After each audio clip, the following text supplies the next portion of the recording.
આપણાને એવો સવાલ થતો હોય છે કે કાશ અમને ઇંગ્લિશ આવડે.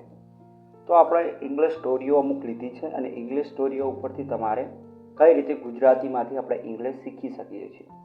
આજની દુનિયામાં વહીવટી કાર્યોમાં આપણે ઇંગ્લિશની જરૂર પડે છે કે આપણા ગુજરાતી માણસોને ઇંગ્લિશ આવડવું એક ક્યાંક ને ક્યાંક તમને કોઈ ફિલ્ડમાં દુભાવતું હોય છે. તો આપણે આ સિરીઝની અંદર જે ઇંગ્લિશ સ્ટોરીઓ છે, મોરલ સ્ટોરીઓ, એના ઉપરથી આપણે ઇંગ્લિશને સમજવાનો અને શીખવાનો પ્રયત્ન કરીશું. તો ચલો આપણે વિડીયોની શરૂઆત કરીએ છીએ. ઇંગ્લિશ સ્ટોરીના આધારે અંગ્રેજી શીખો. જો મિત્રો તમે હજુ સુધી અમારી આ ચેનલ IQ ક્લાસીસવાળાને સબસ્ક્રાઇબ નથી કરી તો મિત્રો આ ચેનલને સબસ્ક્રાઇબ કરી દીજો અને તમારા મિત્રોમાં આ વિડીયોને શેર કરજો. આપણે ચાલો શરૂ કરીએ.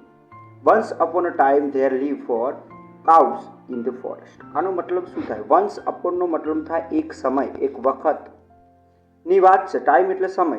Once upon a time there lived four cows in the forest. તો ધેરનો મતલબ થાય ધેર લીવ. લીવ એટલે રહેવું. Four cows in the forest. In the ફોરેસ્ટનો મતલબ થાય જંગલની અંદર રહેતા હતા. તો આને આપણે ગુજરાતીમાં ટ્રાન્સલેટ કરીએ તો વન્સ અપોન અ ટાઈમ એક સમયની વાત છે. There lived four cow in the forest. 4 ગાયો ક્યાં રહેતી હતી? જંગલમાં રહેતી હતી. Every day they use to graze together in particular spot. આનો મતલબ થાય કે એવરી ડે એટલે કે દરરોજ તેઓ, ધે એટલે તેઓ, યુઝ અ ગ્રેઝ ટુગેધર. ગ્રેઝ એટલે ચરવું દોસ્તો, ગ્રેઝ એટલે ચરવું. In particular spot. પર્ટિક્યુલર એટલે ચોક્કસ અને સ્પોટ એટલે જગ્યા. આપણે જગ્યાને કહી શકીએ એરિયા. જો તમારે પૂછા એરિયાને જંગલ વિસ્તાર કહી શકાય. તો કે every day they use to graze together in the particular spots. તો આનો મતલબ એવો થાય કે તેઓ દરરોજ ચોક્કસ જગ્યાએ શું ચરવા જતી હતી. એના પછી જો ધેર વેર ઓલ ફ્રેન્ડ્સ. આ બધી જ મિત્રો. One day a lion so the cows grazing together. આનો મતલબ થયો કે બધી જ ગાયો, ધેર ઓલ ફ્રેન્ડ્સ, બધી ગાયો એકબીજાની મિત્ર હતી. વન ડે એક દિવસની વાત છે. અ લાયન સો એટલે જોવું મિત્રો. સો એટલે શું થશે? જોવું. કાઉ ગ્રેઝિંગ ટુગેધર તો કે ગાયોને ચરતા જોઈ. કોણે ચરતા જોઈ? તો કે સિંહે. તો આપણે ઇંગ્લિશમાં આવું વાક્ય હોય one day a lion so the cows grazing together. તો આનો ગુજરાતીમાં મતલબ થાય કે એક દિવસ સિંહે આ તમામ ગાયોને ચરતા જોઈ. આગળ વધીએ દોસ્તો. Next.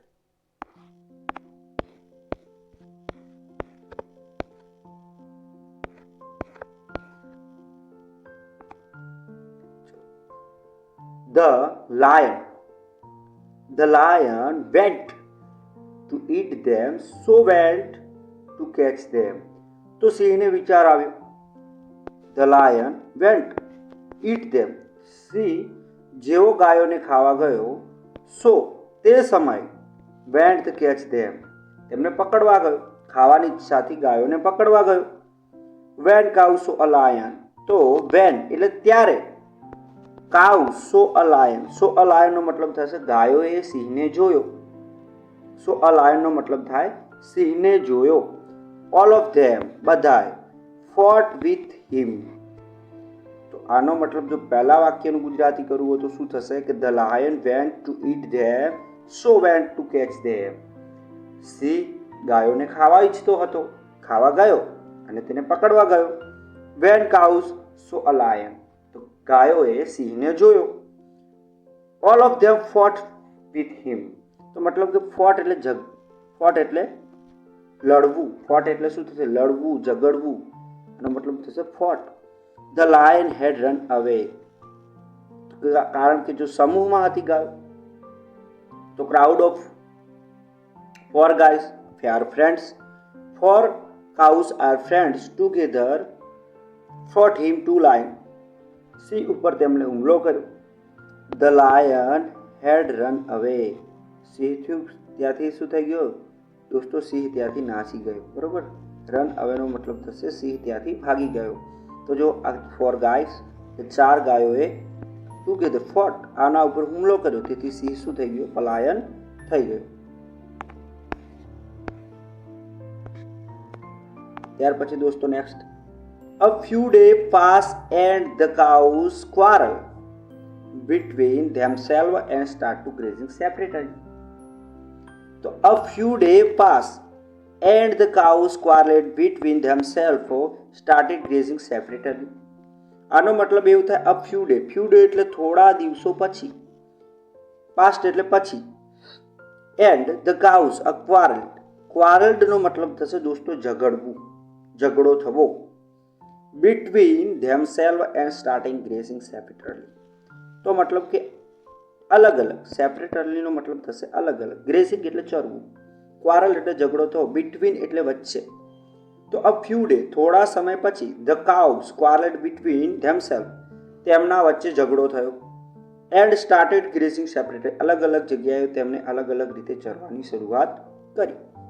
Taking advantage of this time, તો એડવાન્ટેજ ઓફ ધીસ ટાઈમ તે સમયની રાહ જોતો સિંહ the lion reached there one day, કે આ સમયની રાહ જોતો એક સિંહ, જે સિંહ હતો એ આ જ મોકાનો ફાયદો ઉઠાવ્યો. તો taking advantage of this time મતલબ શું થયું કે આ સમયનો મોકો જોઈને the lion reached there one day, ત્યાં એક દિવસ સિંહ પહોંચી ગયો.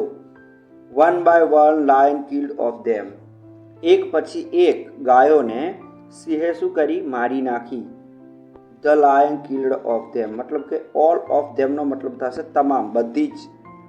કિલ એટલે મારવું, કિલ એટલે મારવું થશે. ઠીક છે. હવે થોડા આપણે જોઈએ મિત્રો, આના પછી થોડા આપણે શબ્દો જોઈએ જે આમાં વાર્તામાંથી આ શબ્દો છે એ તમારે ધ્યાનમાં લેવા જોઈએ આવનારા જે સેન્ટેન્સ છે એની અંદર. ચોક્કસ જગ્યા કે ચોક્કસ સ્થળ માટે આપણે પર્ટિક્યુલર સ્પોટ કહીશું. તો પર્ટિક્યુલર સ્પોટ એટલે ચોક્કસ જગ્યા કે સ્થળ. હવે આપણે એક વાક્ય બનાવીએ કે હું ચોક્કસ જગ્યાએ મેં ચોક્કસ જગ્યાની મુલાકાત લીધી. આઈ એમ વિઝિટ ટુ પર્ટિક્યુલર સ્પોટ્સ, મતલબ શું થયું કે મેં એક જગ્યાની ચોક્કસ મુલાકાત, ચોક્કસ જગ્યા કે સ્થળ ને ઇંગ્લિશમાં આપણે કહીશું particular spots, particular area. Okay. ત્યાર પછી ગ્રેઝ, ગ્રેઝનો મતલબ થશે દોસ્તો ચરવું. ગ્રેઝનો મતલબ શું થશે, ચરવું. ચરવુંને ઇંગ્લિશમાં ગ્રેઝ કહેવાશે. ગ્રેઝિંગ ટુગેધરનો અર્થ થશે ચરતા જોઈ, ચરતા જોઈ. તો મેં ગાયોને ચરતા જોઈ. I saw grazing together the cow. Okay. Went to eat એટલે ખાવા માંગવું. વેન્ટ ટુ ઈટનો મતલબ થશે ખાવા માંગવું. વેન્ટ ટુ ઈટ, આમ આપણે વેન્ટડ બોલતા હોઈએ પણ બોલાશે શું, વેન્ટ ટુ ઈટ. તો ખાવા માંગવું અથવા ખાવું. ઈટ એટલે ખાવું અને વેન્ટ એટલે તે. All of them, all of ધેમનો મતલબ થશે બધા જ ને. To run away, to run અવેનો મતલબ દોડી જવું, ભાગી જવું, નાસી જવું. ટુ રન, રન એટલે દોડવું, અવે એટલે હંમેશા, ઓલવેઝ એટલે હંમેશા, અવે એટલે ઝડપથી, જવું, જવું કહેતા હોઈએ. ટુ રન અવે, મારો મિત્ર મને જોઈને ભાગી ગયો. My friend saw me run away. Quarrel, ક્વારલ એટલે ઝઘડો થવો. ક્વારલનો મતલબ થશે ઝઘડો થવો. અને સેપરેટરી એટલે અલગ અલગ જગ્યાએ અથવા અલગથી, સેપરેટરી એટલે અલગથી. તો દોસ્તો આ હતો એક સરસ મજાનો વિડીયો. જો તમને પસંદ આવ્યો વિડીયોને લાઇક કરી દીજો અને તમારા મિત્રો વર્તુળમાં શેર કરજો. હજુ સુધી ચેનલને સબસ્ક્રાઇબ નથી કરી તો કરી લેજો. આપણે આવી ઇન્ટરેસ્ટિંગ કહાનીઓ સાથે ઇંગ્લિશને શીખતા રહીશું.